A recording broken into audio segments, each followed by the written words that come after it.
Segera Anda dengarkan suara-suara yang penuh prestasi dalam kiprah mereka.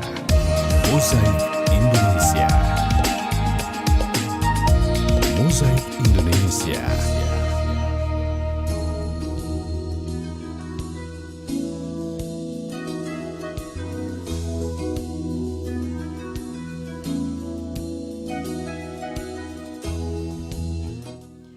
Assalamualaikum warahmatullahi wabarakatuh. Selamat sore pendengar Pro 1, apa kabar?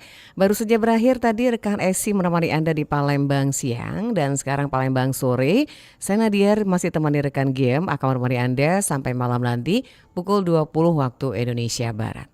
Semoga semuanya kondisi sehat, kemudian aktivitas berjalan lancar walaupun mendekati akhir aktivitas Anda di sore hari ini.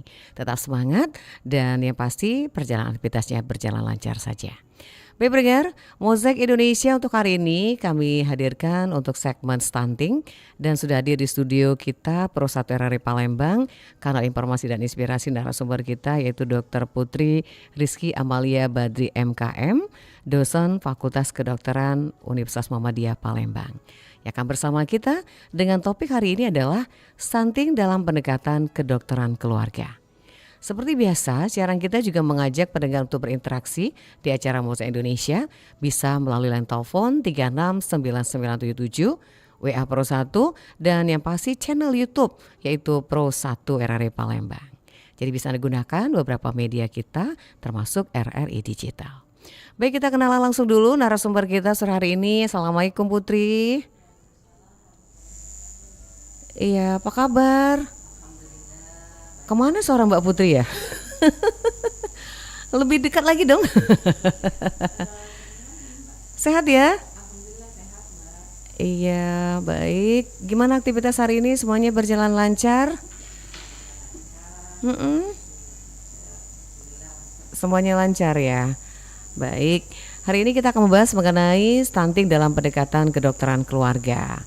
Oke, kita akan kenalan langsung dengan Dr. Putri Rizky. Tapi pendengar, kita kembali ingatkan untuk Anda yang ingin bergabung di line telepon atau di WA Pro 1 di 0821 7927 9090. Kita akan lanjut kembali pendengar. Kita akan sapa kembali dokter kita sore hari ini setelah beberapa informasi berikut ini.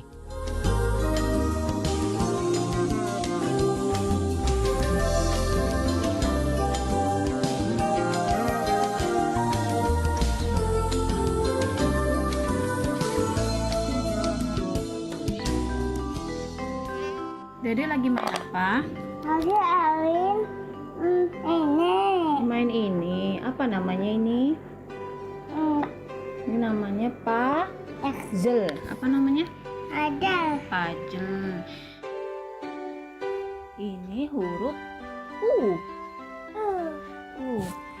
Ini huruf N.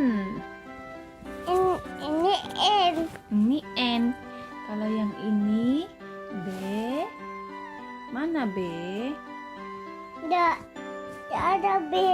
Enggak ada B. Terus yang ada apa? Kecerdasan anak berawal dari orang tua. Anak yang cerdas tentu mengurangi resiko terkena stunting. Ibu, sosok terbaik dalam mencegah stunting terjadi. Jagalah kondisi tumbuh kembang anak sejak dini.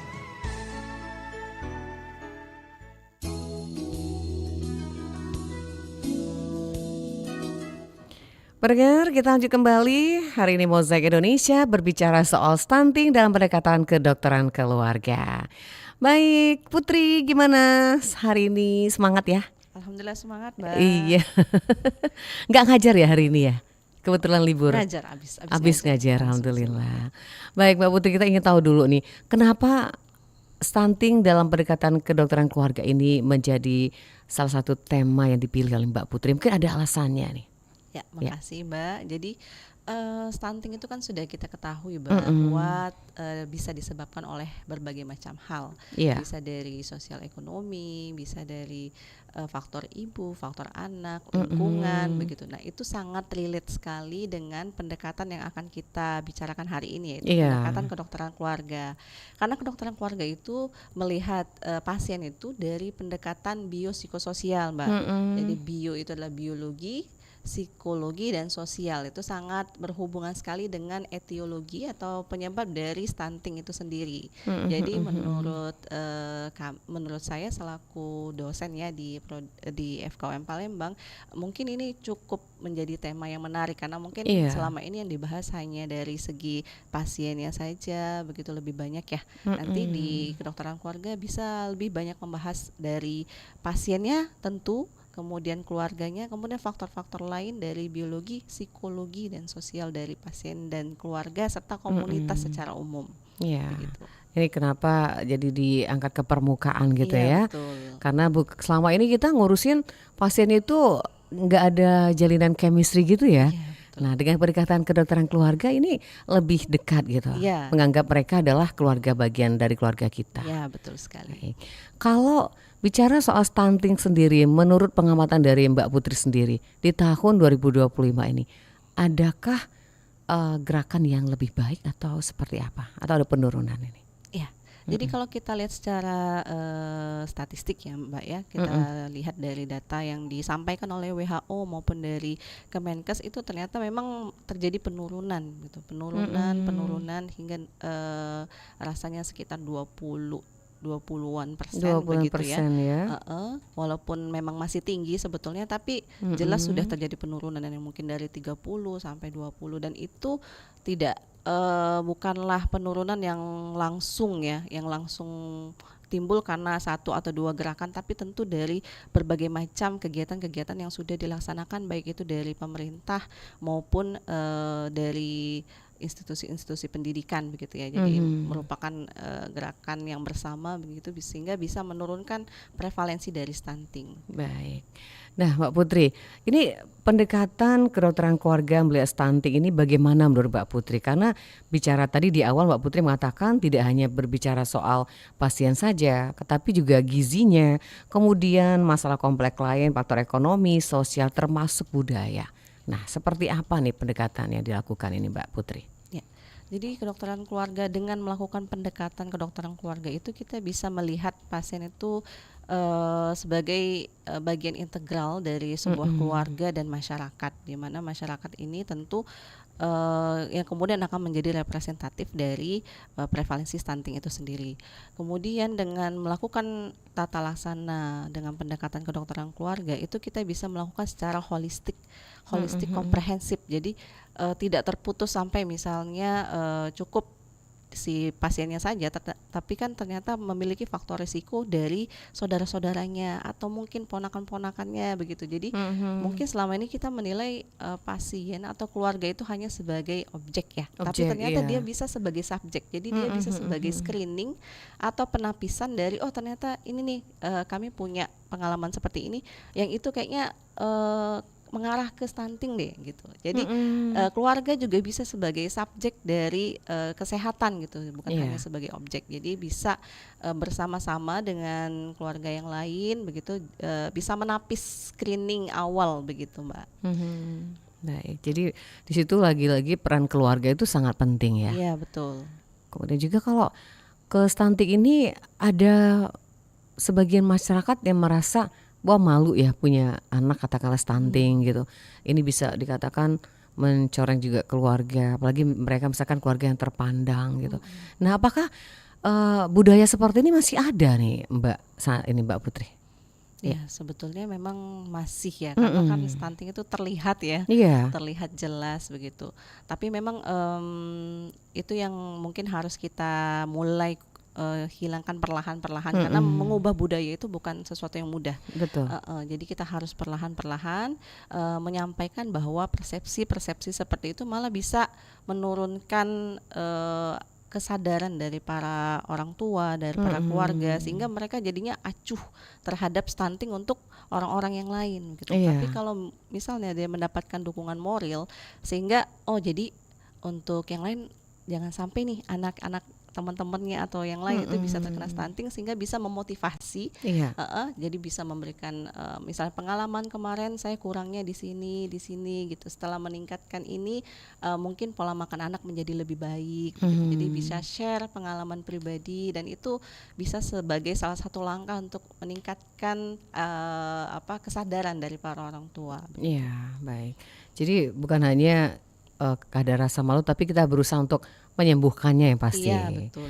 Nah, kalau kita balik ke tema pendekatan keluarga atau kedokteran keluarga, ini apakah ada perbedaan ini Mbak Putri antara model kedokteran keluarga dibandingkan dengan pendekatan klinis konvensional yang sudah dilakukan? Ya, jadi sebetulnya sudah sempat saya sampaikan tadi ya Mbak ya. Jadi memang kalau dia konvensional itu hanya melihat sebagai objek penyakitnya gitu. saja, Penyakitnya gitu saja. ya. Penyakit yang didasari. Tapi dengan kedokteran keluarga kita menilai dulu nih faktor risiko yang bisa menyebabkan penyakit ini apa gitu. Apakah dari faktor biologinya, misalnya ada peran genetiknya di situ, atau ada pemakaian obat-obatan yang mungkin tidak diketahui ya. Iya. Kemudian dari segi psikis Si dari si pasien ya.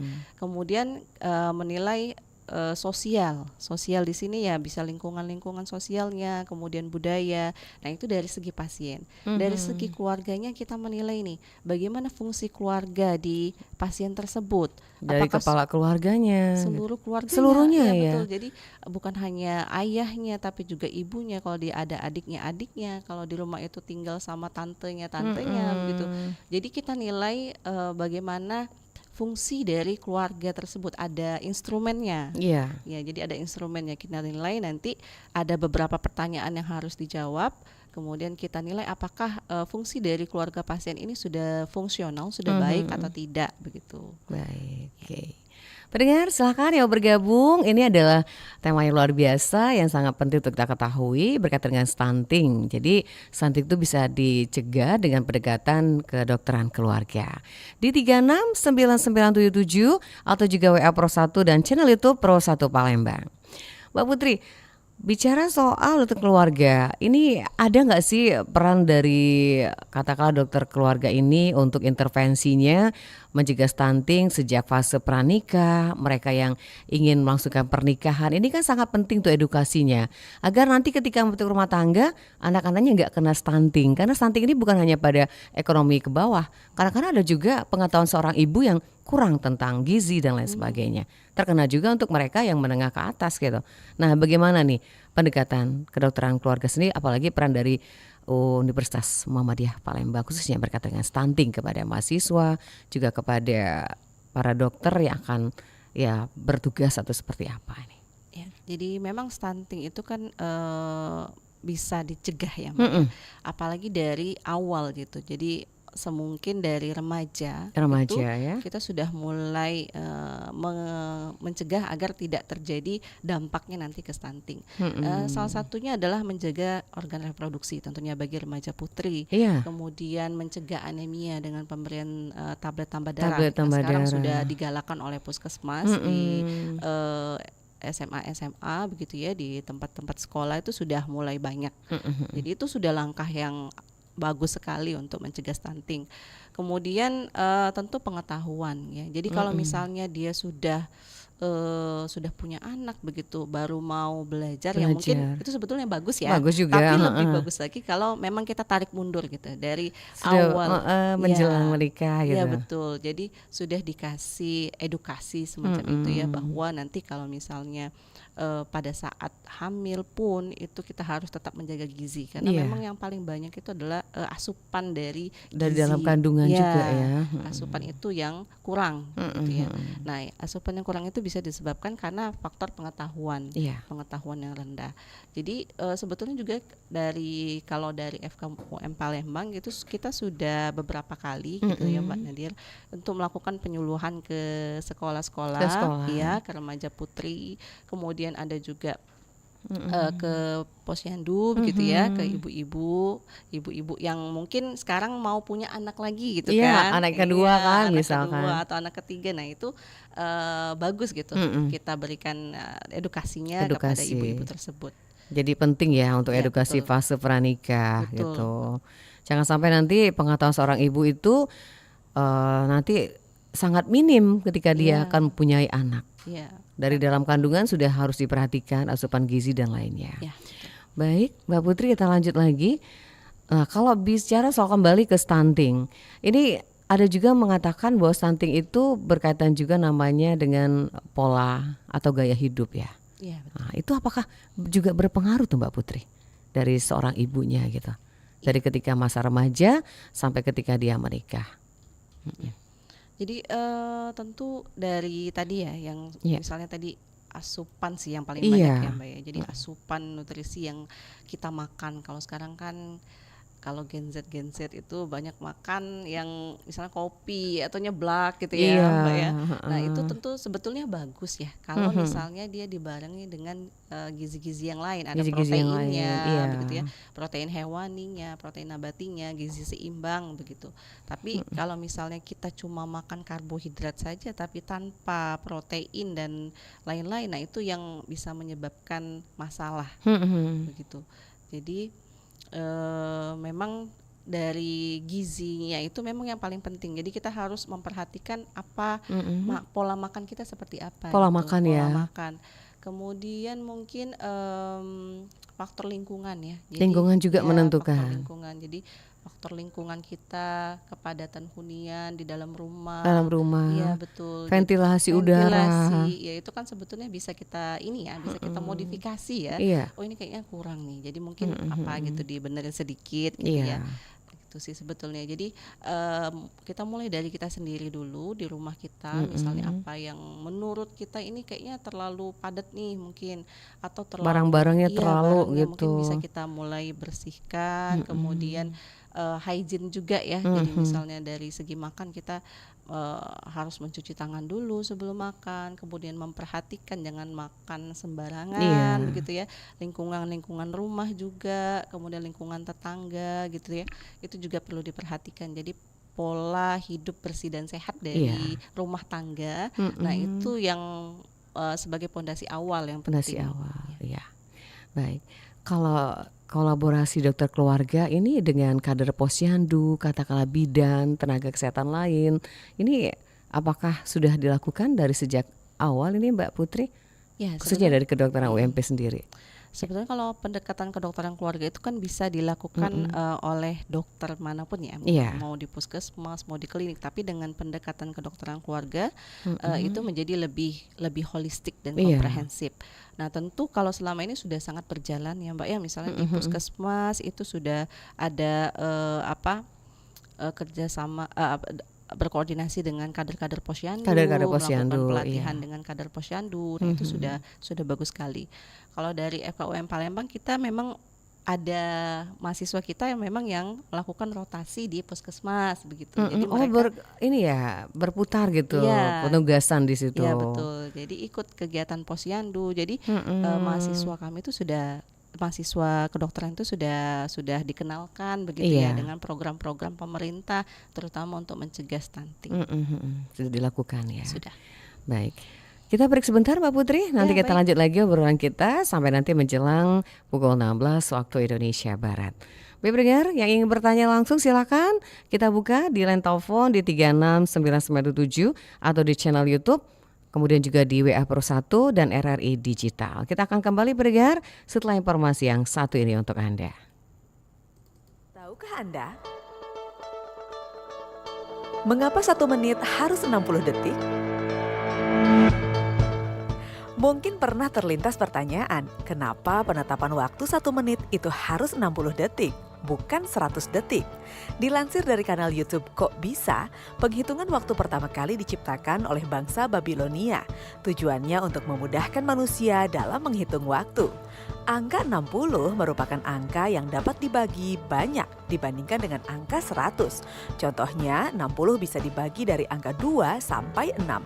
Hal ini yang membuat penghitungan waktu tidak akan merepotkan orang ketika menunjukkan posisi waktu.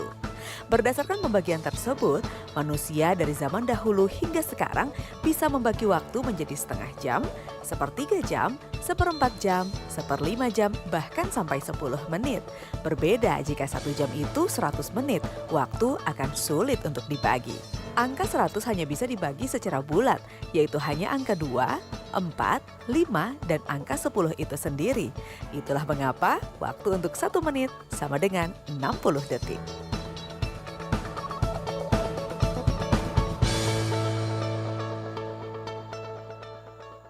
Duh, anak mama, selesai sarapan kok tambah ganteng, makin besar dan tinggi sekarang ya. Tapi Ma, kenapa teman aku badannya kecil?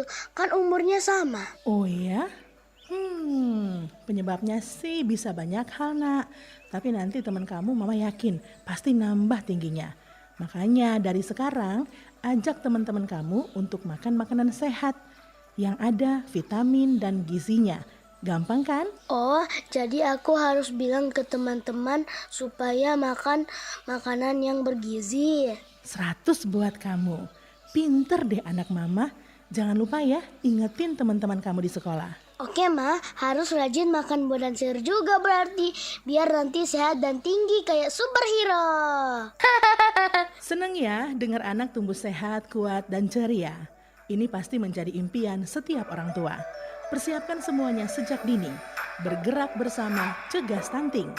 Jangan biarkan stunting mencuri masa depan anak kita.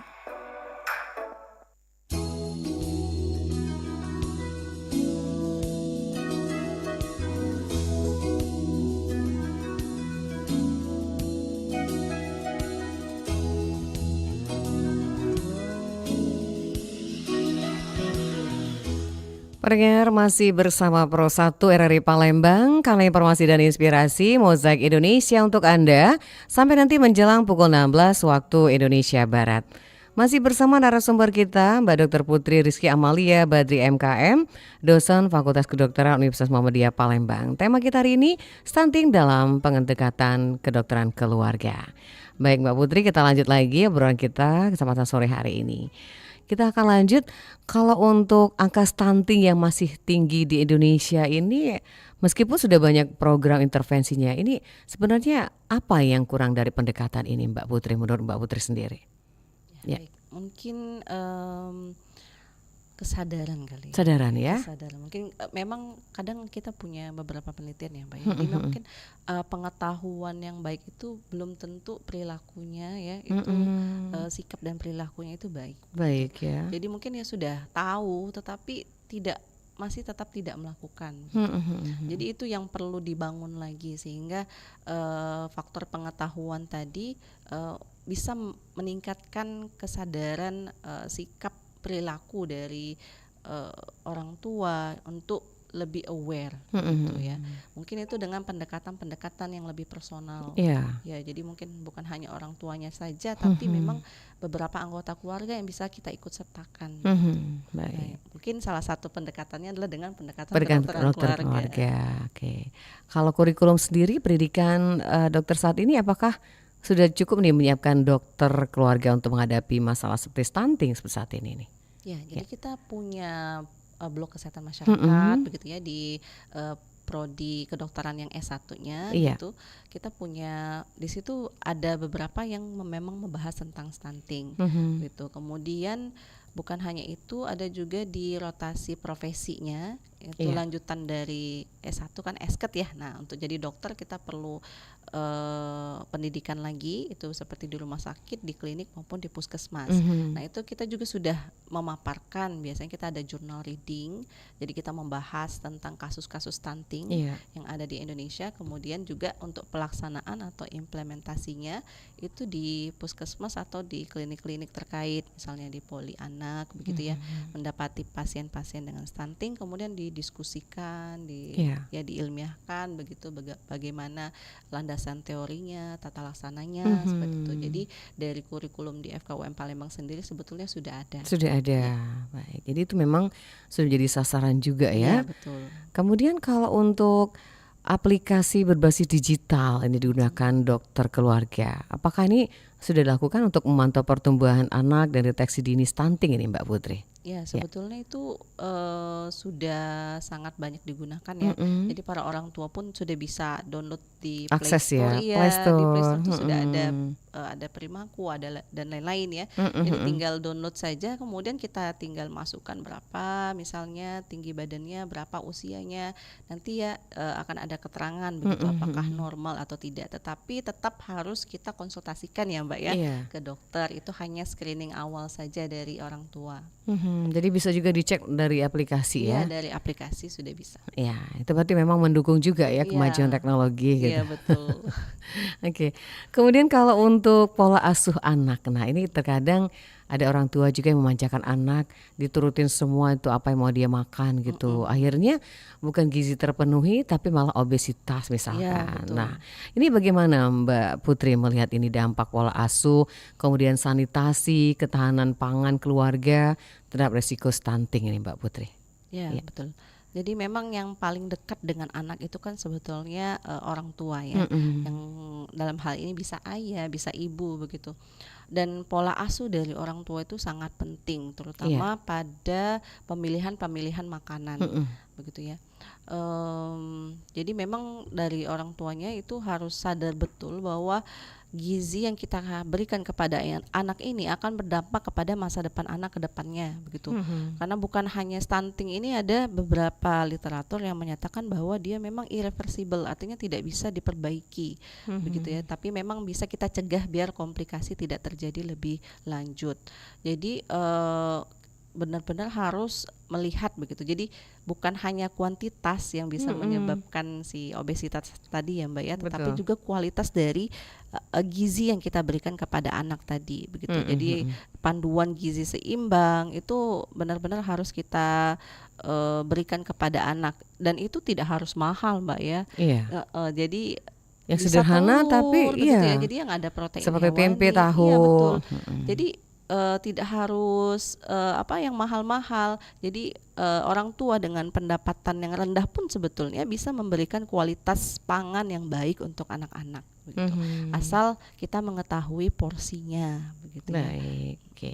Pak Putri, ada WA yang masuk dari Ibu Sri yang ada di Canton City. Ini mau bertanya, kayaknya sudah dijawab sama dokter tapi nggak apa-apa ya.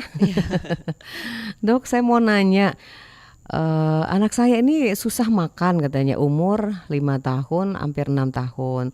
Tapi dia kalau mau makan keinginannya tidak sesuai dengan yang kita harapkan. Kalau nggak dikasih dia nggak mau makan. Nah, ini makanannya adalah disebutkan ini seperti makanan-makanan yang ya bisa dikatakan yang cepat saji atau fast food ya. Iya. Nah, ini gimana solusinya dokter? Bagaimana saya bisa agar anak saya tidak terkena stunting nantinya? Nah, seperti apa nih dok?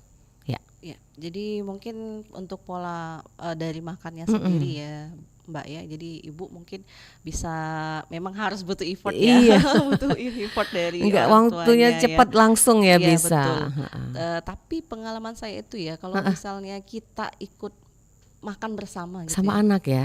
Itu bisa meningkatkan motivasi anak untuk makan. Kadang kan kita kan, Dek, nih nasi sama lauk makan gitu di atas meja makan gitu Iya. ya.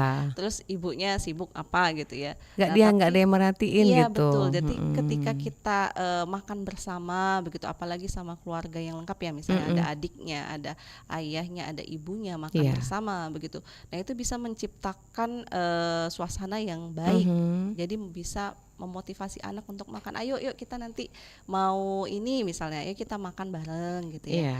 Nah, itu mungkin salah satunya. Kemudian memang dari jenis makanan dan penampilan makanan ya Nah, maksudnya. itu juga Iya, betul. menentukan. Berarti ibunya harus pinter-pinter Iya, buat pinter-pinter modifikasi memang, ya. Jadi Lagi effortnya anaknya memang masih harus. umur-umur seperti itu. Iya.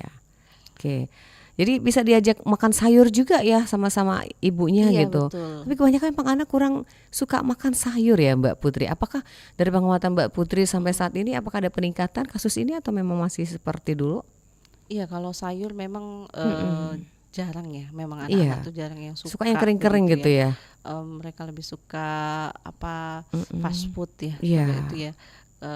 Tapi memang itu tantangan bagi para orang tua. Tapi kalau kita lihat tren sekarang ya, ibu-ibu kan sekarang lebih banyak food prep ya. Jadi mereka Iya. lebih banyak lebih kreatif sebetulnya. Kalau saya lihat modenya itu para orang tua tuh sudah mulai kreatif untuk membuat jenis-jenis makanan begitu. Buat anak-anak ya. Iya betul, heeh. kadang bikin nugget sendiri, bikin sosis sendiri gitu. Dan mungkin itu bisa diselipin. Jadi Ada sayurnya di iya, situ. jadi tidak nampak seperti sayur, tapi dia diolah begitu sedemikian rupa cantiknya. Biasanya ibu-ibu kasih rumput laut dibikin mata, Iya. dibikin itu kan. Jadi bisa menarik. Iya betul ya. Jadi kalau sekarang saya lihat modenya itu para ibu-ibu sudah sangat kreatif. Iya.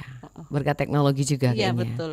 Baik, terima kasih Mbak Sri. Mungkin ini harus banyak waktu ya yang dilakukan biar lebih dimodifikasi menunya buat anak dilatih mumpung masih umur 5 sampai 6 tahun ya. Belum terlambat segala sesuatunya. Baik, silakan pendengar yang lain, kita undang Anda di line telepon 36997 atau di channel YouTube kita di Pro 1 RRI Palembang. Kita lanjut lagi Mbak Putri mengenai namanya potensi atau konsultasi online. Ini dibutuhkan juga nggak sih di zaman modern seperti ini digital? Ya, kan katakanlah konsultasi online dalam pendampingan keluarga atau dengan anak beresiko stunting di daerah terpencil yang memang sulit untuk kita jangkau langsung. Apakah ini pernah dilakukan? Ya, jadi FKUM Palembang itu kita punya klinik sendiri, Mbak Nadia. Jadi ada klinik dokter keluarga. Dokter keluarga Iya, ya. jadi kita melayani dengan online. Jadi apabila ada pasien-pasien yang membutuhkan penanganan yang mungkin di luar jam kerja atau Iya. memang pasiennya sulit untuk datang ke klinik ya, itu kita menerima. Ya, biasanya lewat WhatsApp dari klinik. Kemudian karena kita juga sebagai wahana pendidikan dari mahasiswa prodi kedokteran gitu, jadi kadang-kadang kita juga akan melakukan home visit gitu ya Mbak. Home visit ya. Iya betul, jadi akan dilakukan home visit, kemudian akan dilakukan follow up melalui WhatsApp tersebut. Ya, jadi dan itu bagus sekali sebetulnya. Jadi ketika dokter keluarga melakukan home visit ya, itu kita bisa benar-benar melihat kondisi rumah pasien. Jadi mungkin selama ini kita cuma bertanya kan, ini bagaimana Bu rumahnya gitu. Dengan melakukan home visit kita bisa, oh ternyata ini benar nih apa yang disampaikan oleh pasien. Kemudian ada keluarga lain. Nah, keluarga lain ini mungkin bisa kita nilai begitu ya. Apakah fungsi keluarganya baik atau tidak begitu. Apakah perlu dilakukan tata laksana, apakah ada penularan ya misalnya begitu ya. Nah, itu bagus sekali begitu. Termasuk program pemerintah ini yang makan bergizi gratis itu ya. Iya, Ini betul. mungkin salah satu juga ya untuk pencegahan stunting ya. Iya, boleh. Di tingkat SD sampai SMP. Belum terlambatkah usia-usia seperti itu Mbak Putri? Sebetulnya memang 1000 hari pertama ya. Iya, paling yang menentukan. signifikan ya. Emas gitu ya, usia Iya, emas emasnya gitu. di situ karena masih fase yang benar-benar pertumbuhan dan perkembangannya di situ. Sebetulnya yang paling bagus itu 1000 hari pertama 1000 hari itu yang kita pertama. intervensi. Tapi ya memang tidak ada kata terlambat ya. Jadi kita juga tetap dengan gizi yang baik yaitu bisa Iya. meningkatkan kognitif dari para anak-anak atau remaja. Nah, balik lagi nih ada pertanyaan dari Ibu Emma di Polygon. Bagaimana Ibu Dokter untuk edukasi tentang pentingnya 1000 hari pertama kehidupan atau HPK? Nah, ini tanpa terkesan ibarat kata orang kalau kita ada tetangga atau keluarga yang memang kita harus nasihati seperti itu, lagi hamil, katakan seperti itu. Ini bagaimana nih untuk edukasinya, Dokter? Ya, ini Ibu Emma di Polygon. Silakan, Dok. Ya, jadi kalau misalnya tentu menciptakan suasana yang hangat ya. Iya. Ya. Jangan sampai kita terkesan menggurui, itu Iya. malah nanti defense dia. Udahlah kayak gitu kan. Tapi kita menciptakan dulu kondisi yang hangat begitu ya, mungkin ngobrol-ngobrol dulu, cerita-cerita dulu, menciptakan istilahnya itu adalah rapport gitu ya, hubungan yang baik dengan tetangga kita tadi, Iya, atau kemudian keluarga, nanti ya. baru masuk perlahan-lahan begitu ya. Nah, mungkin kalau sudah hamil apakah sering memeriksa gitu, kalau Iya, periksa kemana gitu. Karena kan sebetulnya dia harus rutin ya kalau ibu Setiap hamil bulan itu. ya. Ya, sebenarnya ada panduannya Ada ya, panduan, ada ya. panduannya berapa kali. Namun memang kalau memang dibutuhkan ya untuk tiap bulan ya tidak apa-apa, dianjurkan ya kalau Iya. memang itu sesuai dengan kondisi ibu hamil masing-masing. Kemudian ya biasanya dikasih tablet tambah darah juga kan Iya. pada ibu-ibu hamil. Nah itu juga bisa salah satu untuk mencegah terjadinya stunting. Baik, jadi ibu emang nggak apa-apa ya saling nasihati, Iya, ya. betul. Tapi jangan ada momen yang tersendiri yang Iya. bisa mengedukasi ya, walaupun dia tetangga atau keluarga kita. Mungkin maksudnya baik ya Mbak Putri ya. Mm-mm. Karena memang 1000 hari pertama itu menentukan seperti Mbak Iya. Putri bilang tadi. Kalau lewat itu sebenarnya kalau masanya itu sudah terlewati gimana tuh Mbak Putri? Apa masih tetap bisa dilakukan? Ya tetap aja. Tetap nggak aja apa-apa. ya. Tapi memang yang paling penting itu adalah di 1000 hari pertama. 1000 hari pertama. Baik. Kita lanjut, ada Ibu Diana di Kenton. Ini menanyakan kalau untuk strategi apa nih dokter yang dilakukan untuk kesadaran kepada keluarga agar stunting ini terutama di masyarakat tingkat literasinya yang rendah gitu, katakanlah pendidikannya rendah dan lain sebagainya. Nah, bagaimana untuk strategi yang dilakukan ini, Mbak Putri? Ya. Ya. Jadi memang kita harus terus melakukan pendekatan ya. Kalau sekarang itu dengan medsos bisa ya. Medsos ya. Iya, jadi di kedokteran FKUM Palembang itu kadang kita melakukan IG live gitu ya Bu ya.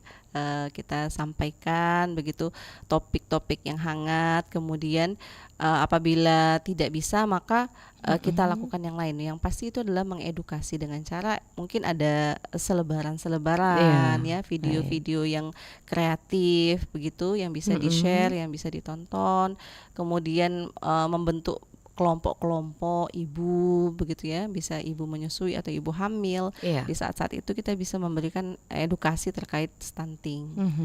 Baik, itu terima kasih untuk Ibu Dian yang ada di Kenton yang sudah bergabung tadi berkaitan dengan strategi. Jadi kalau untuk seorang ibu-ibu tuh jangan terlalu sulit lah ya strateginya yang Ya, biasa bisa kita lakukan. Balik lagi ke tema kita Mbak Putri. Pernah nggak sih dilakukan kerjasama katakanlah dengan pihak pemerintah NGO gitu dari Muhammadiyah sendiri gitu untuk penanganan stunting, kemudian itu juga program-program yang lain, terutama tentang pencegahan stunting? Ya, sudah ada Sudah ada ya? Ya, jadi beberapa dosen kita tuh diajak untuk ke program stunting. Iya. Ya, itu dengan pemerintah juga, dengan universitas begitu ya.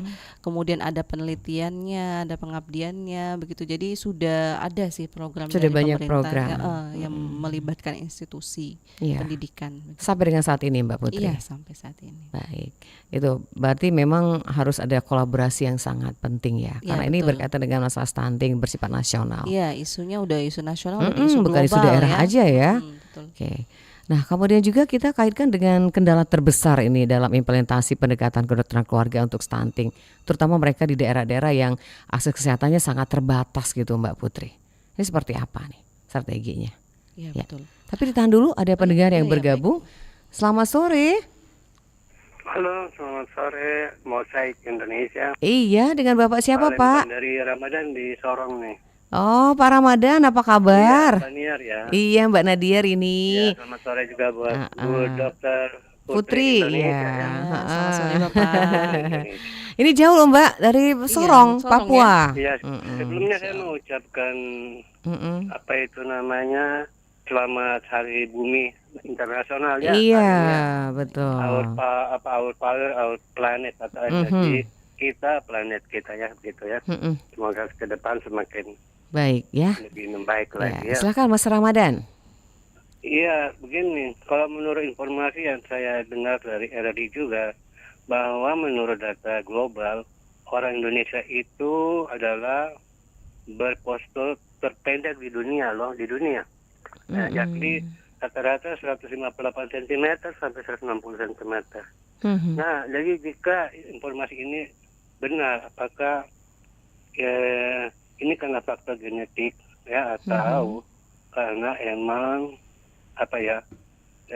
kurangnya asupan gizi atau nutrisi ya yang baik yang cukup bagi anak-anak ketika masih balita.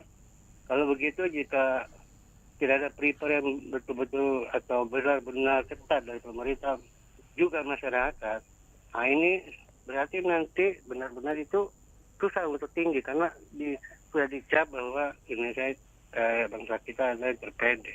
Ya berarti harus usaha lebih keras lagi ya supaya paling mencapai di atas 165, 170 ya. Sampai di bawah itu. Nah kemudian banyak juga yang saya lihat meskipun orang banyak ya maaf kata banyak harta atau kaya harta tapi miskin pengetahuan terhadap asupan Gizi. nutrisi ini terhadap anaknya. Jadi mohon edukasi terhadap, ya mungkin dia belum tahu atau mungkin tak peduli atau gimana, mungkin tak punya hati yang bagaimana untuk cinta benar-benar kepada anak. Memang semua orang sayang anak, tapi kan ada kadang yang malas gitu loh. Jadi mungkin ya Yang cepat-cepat saji aja ya Pak Ramadan ya diberikan gitu. ya, saya kira itu. Terima Baik. kasih Bu Dokter. Terima Selamat kasih. sore. Selamat sore. Waalaikumsalam. Pak Ramadan di Sorong. Ada 2 pertanyaan. Yang pertama, apakah benar orang Indonesia itu orang terpendek di dunia gitu? Bagaimana tuh data terakhir tuh Mbak Putri kalau kaitan hal seperti ini? Ya. Ya, sebetulnya kalau memang kalau dari tinggi anak itu memang dipengaruhi oleh tinggi orang tua begitu ya. Faktor gen ya? Faktor genetik. Genetik Jadi ya. memang kami juga kemarin pernah melakukan penelitian dan hasilnya itu terdapat hubungan yang signifikan antara tinggi ibu ya di sini. Ibu. Kalau kami dapatnya itu tinggi ibu. Tinggi ibu memiliki hubungan yang signifikan dengan stunting begitu. Stunting ya. Ya, kurang lebih yang di bawah 150 cm gitu ya. Namun memang untuk yang sekarang ini itu tinggi anak itu sudah mulai bisa distimulasi dengan gizi-gizi yang seimbang begitu ya, Mbak ya. Jadi walaupun mungkin kita punya tinggi potensi genetik itu yang dipengaruhi oleh orang tua, tetapi masih ada faktor-faktor lain yang bisa meningkatkan gitu ya, meningkatkan potensi untuk menjadi tinggi begitu di anak-anak begitu. Jadi apalagi anak-anak itu kan masih periode yang bisa berkembang ya, pertumbuhan begitu. Jadi tulangnya juga belum menutup. Jadi selama tulang epifisis itu belum menutup ya masih bisa tinggi. Nah, itu dengan cara gizi yang bagus begitu ya. Jadi walaupun ibunya mungkin atau agak pendek, ayahnya mungkin agak pendek, tetapi dengan gizi yang bagus bisa akan saja berbeda, dia jadi tinggi begitu. Tapi sekarang kalau kita lihat anak-anak sekolah SMA udah tinggi-tinggi ya. Sekarang ada yang 170 betul. bahkan.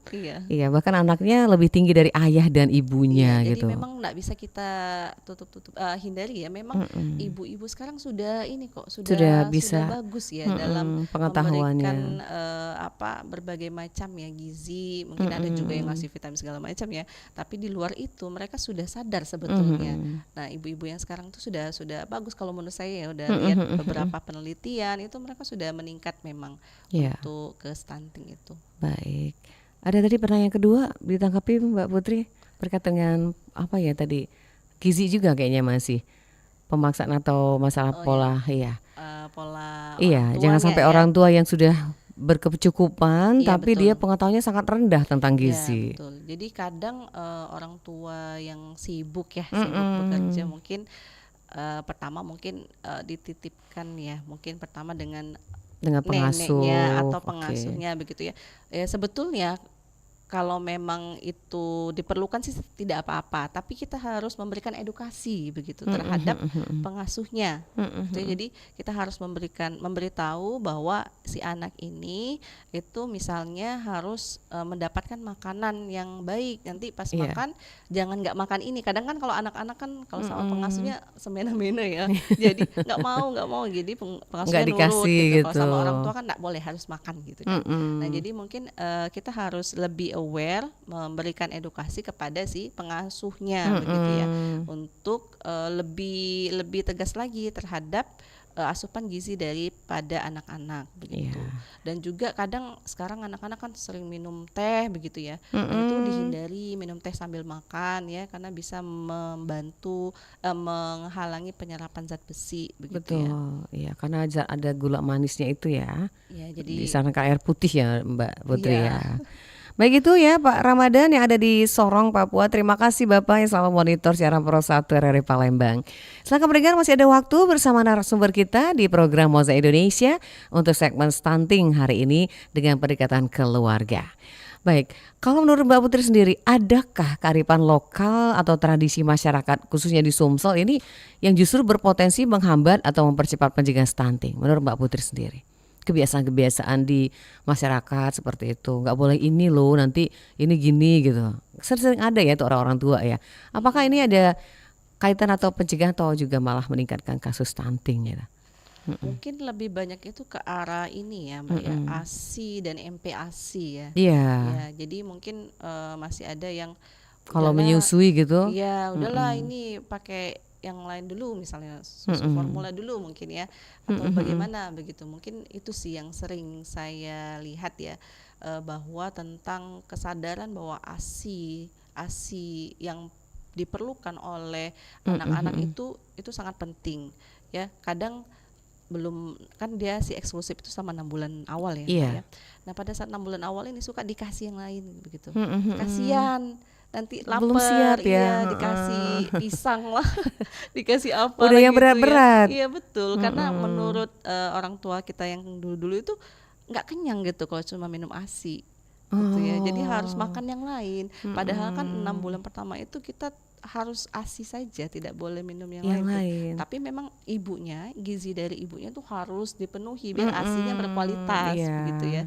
Oke, jadi banyak orang-orang dulu 6 bulan tuh udah dikasih macam-macam ya. Betul. Sampai sekarang kayaknya Sampai masih sekarang ada masih deh. ya. Iya. Jarang 6 bulan tuh minum ASI aja ya. Iya, kalau Oke. sekarang tuh suka banyak sama MPASI mungkin ya. MPASI juga kan dia ada apa ya, gizinya juga ya. Jadi harus ada apa, harus ada apa, harus ada proteinnya. Tadi ya gizi seimbang itu harus ada. Kemudian teksturnya itu harus Iya. perlahan-perlahan disesuaikan dengan motorik dari si bayi begitu.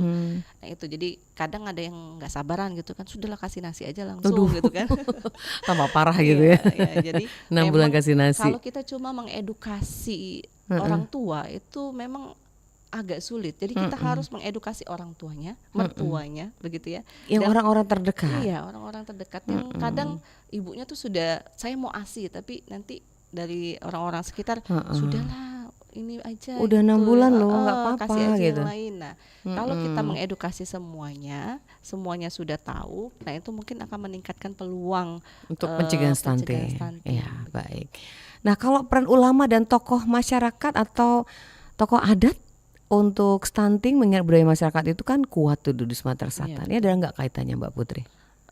Menurut saya sangat erat kaitannya Sangat erat ya. sangat erat. Kalau ulama tentu di agama Islam itu ada surat ya yang menyuruh bahwa untuk mengasihi selama 2 tahun ya. Iya, Mengasihi, menyapi anak ya.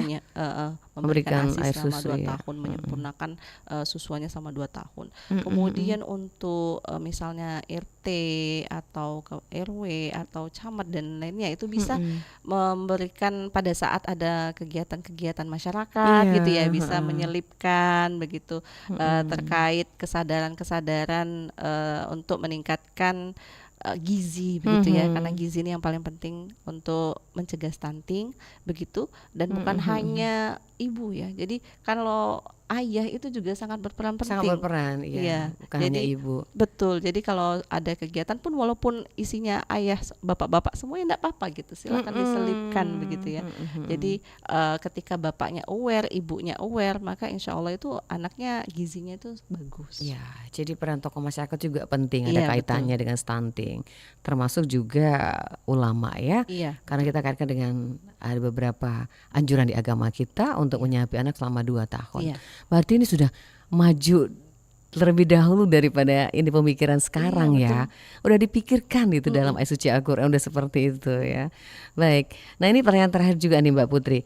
Bagaimana nih dari Kedokteran Universitas Muhammadiyah Palembang sendiri melibatkan mahasiswa untuk terjun langsung dalam program pengabdian masyarakat seperti stunting? Ya, jadi kita sebetulnya sudah beberapa kali ya, yang saya ikuti saja itu ada bersama mahasiswa. Jadi kita tuh anak yang betul, kemudian membaca kurva-kurva WHO-nya, kemudian untuk ibu-ibunya juga diberitahu sudah melakukan, sering melakukan kegiatan terkait stunting. Baik, Mbak Putri, di penghujung ada pesan Mbak buat kita melalui Mozaik Indonesia sesuai dengan tema kita hari ini, stunting dalam pendekatan kedokteran keluarga. Silakan Mbak Putri. Ya, jadi untuk ibu-ibu semua, bapak ibu yang mau memiliki anak atau sudah memiliki anak yang umurnya mungkin masih di bawah 2 tahun begitu ya, atau lagi hamil begitu, jangan segan-segan untuk mencari informasi begitu ya. Kalau bingung itu saya rasa sudah banyak sekali informasi-informasi terkait stunting, karena mencegah itu lebih baik daripada mengobati ya. Jadi jangan sampai anak kita terkena stunting, kita bisa memberikan gizi yang baik sehingga masa depan anak-anak kemudian nanti ketika dia bekerja dia memiliki produktivitas kerja yang tinggi begitu. Baik, terima kasih Mbak Putri Ya, pencerahannya terima hari kasih, Mbak ini. Nadiar. Sehat selalu, sukses selalu. Semoga informasi ini bermanfaat ya Mbak Putri. Amin. Buat semua kita, terutama peran orang tua untuk mencegah stunting dengan pendekatan kedokteran keluarga. Terima kasih sekali lagi. Sukses Mbak Putri. Insya Allah kita ketemu kembali ya di acara RRI selanjutnya. Ya. Selamat sore. Assalamualaikum warahmatullahi wabarakatuh. Waalaikumsalam warahmatullahi wabarakatuh. Baik pendengar, berakhir sudah acara Mozaik Indonesia untuk segmen stunting hari ini dengan temanya stunting dalam pendekatan kedokteran keluarga bersama narasumber kita Dr. Putri Rizky Amalia Badri MKM, dosen FKUMP Palembang. Terima kasih untuk pendengar kita sudah bergabung lewat WA tadi. Ada Ibu Sri di Kenten, Ibu Emma di Poligon, juga Ibu Dian di Kenten dan Pak Ramadan yang ada di Sorong, Papua yang sudah bergabung di line telepon kita 369977. Saya Nadia bersama rekan game pamit undur di Mozaik Indonesia. Terima kasih kebersamaan Anda. Semoga bermanfaatnya dan buka wawasan kita mengenai stunting. Selamat sore dan kami tutup dengan ucapan wassalamualaikum warahmatullahi wabarakatuh. Baru saja Anda dengarkan Mozaik Indonesia.